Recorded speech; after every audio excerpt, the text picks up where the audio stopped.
관세법 제4조 내국세 등의 부과와 징수와 관련되어지는 규정을 확인을 하겠습니다. 시험에 자주 출제되는 부분 중에 한 부분이죠. 내국세 등의 부과와 징수. 자, 법 규정 상태에서 우리가 확인해야 될 게 요게 내국세 한 개가 아니고 내국세 등이라 되어 있어요. 그럼 하나가 아니라는 겁니다. 그래서 우리가 물품을 수입할 때는 관세만 부과징수하는 게 아니고 관세 등을 부과징수한다고 그러죠. 그래서 이 관세 등이라 할 때는 관세에다가 지금 얘기하는 내국세 등이 합쳐졌어요. 그러니까 내국세 등에는 여러 개의 내국세들 여기다가 이제 가산세 같은 거, 그 다음에 우리가 체납처분비라는 게 있죠. 체납처분비 이런 것들이 다 포함을 시켜서 우리가 내국세 등이라고 얘기해요. 그래서 항상 관세 한 개만 우리가 수입할 때 세금을 부과하는 게 아니고 관세 등을 부과하게 됩니다. 물품의 종류에 따라서 실제로 부과될 수 있는 그 내국세들은 종류가 다 달라요. 그래서 어떤 내국세들이 있는가 확인을 해야 되는데, 일반적으로 그 사치품 같은 경우에는 개별 소비세가 부과됩니다. 그리고 개별 소비세가 부과되는 물품은 지방 소비세가 부과돼요. 그리고 자동으로 교육세가 부과되고, 그 다음에 부가가치세가 부과돼요. 주류 같은 경우에는 주세가 부과됩니다. 역시 교육세가 부과되고 부가가치세가 부과돼요.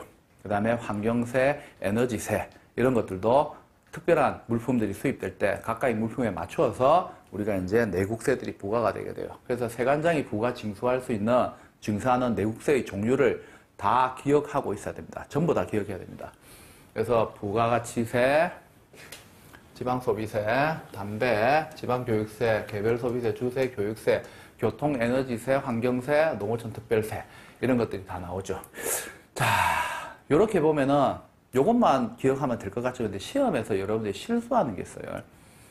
이 세금들이 부과 징수되기 위해서는 우리나라 국회의 동의를 얻어서 국회에서 정한 그 법률이 있을 겁니다. 우리 조세 법률주의이기 때문에.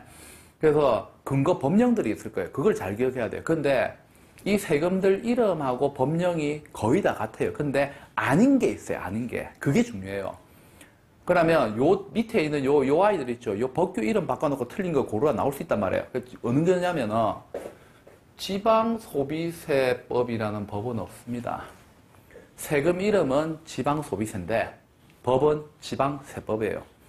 이거 사실 모르는 사람들이 거의 태반이에요. 태반 넘습니다. 제가 볼 때는 실무자들도 마찬가지고 실제 업을 하는 그 현직 관세사들도 이거 잘 몰라요. 지방소비세법이래요. 지방소비세법. 그런 법 자체는 없습니다. 지방세법입니다. 만약에 이 규정이 이걸 바꿔서 시험 문제 나온다. 그러면은 상당히 많은 학생들이 틀릴 가능성이 높아요. 그냥 지방소비세 써놓으면 맞는 줄 안단 말이에요. 점점 더 시험하고 관련되어진 부분의 난이도는 현재 높아져만 가고 있습니다. 그래서 공부를 하실 때는 정확하게 보셔야 돼요. 특히 법은 그냥 대충 이렇게 했지 그거 자체가 굉장히 큰 실수예요. 무조건 정확하게 봐야 돼요. 정확하게 봐야 돼요. 정확하게. 예? 분명히 지방세법입니다. 지방세법. 자, 그리고 수입 물품에 대해서 체납이 발생했을 경우에, 자, 이유는 징수의 효율성이에요.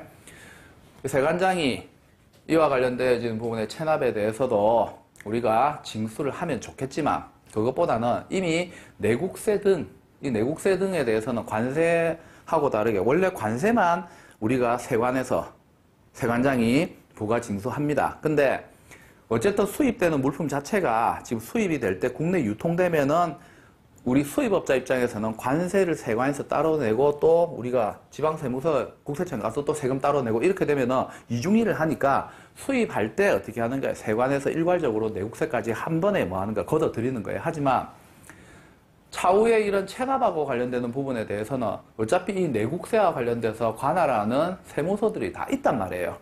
그렇기 때문에, 그리고 이에 대해서 세관장이 하는 것보다는 징수의 효율성, 요게 제일 중요한 법적 그 근거예요. 그래서 납세자 주소지 관할하는 세무서장이 징수할 수 있다. 그렇게 해서 실제로는 그 세무서에서 징수를 하게 됩니다. 그리고 환급하고 관련되어지는 부분, 가산세, 체납처분비, 부가징수, 환급에 관해서는 역시 이 법의 관세의 부가징수, 환급의 관한 규정을 적용을 한다라고 했습니다. 그리고 수입물품에 대해서 세관적인 부가징수하는 내국세에 대한 담보, 제공 요구, 국세 충당, 담보 해제, 담보 금액에 관해서도 이 법 중 관세에 관한 담보 규정을 적용한다라고 했어요. 관세에 관한 담보 규정. 그래서 뭐 3, 4항은 일반적으로 우리가 그 법 규정상에서 크게 어려움 없이 볼 수 있는 규정이에요. 1항에서는 일단은 내국세 등에 어떤 내국세가 있는지, 그리고 근거 법령이 다른 게 있다라는 거, 이름하고 다른 게 있다라는 거, 요거 참 중요합니다. 그리고 이제 그 내국세의 체납이 발생했을 때는 징수의 효율성을 위해서 주소지 세무서장이 체납세액을 징수할 수 있다. 요 부분에 대해서 잘 기억을 하시면 될 것 같습니다. 자, 찬찬히 보면은 법이 어렵지 않습니다. 근데 눈으로 대충 해서 보게 되면 나중에 큰 문제가 생길 수 있어요. 특히 관세법 같은 경우에는 이런 그 조항들이 곳곳에 숨어져 있어요. 그래서 여러분들이 법을 보실 때 천천히 정독해서 보는 버릇을 기르시게 되면은 아마 그 수험 준비하시는데 훨씬 더 수월하지 않을까 그런 생각이 듭니다. 자, 수고하셨습니다.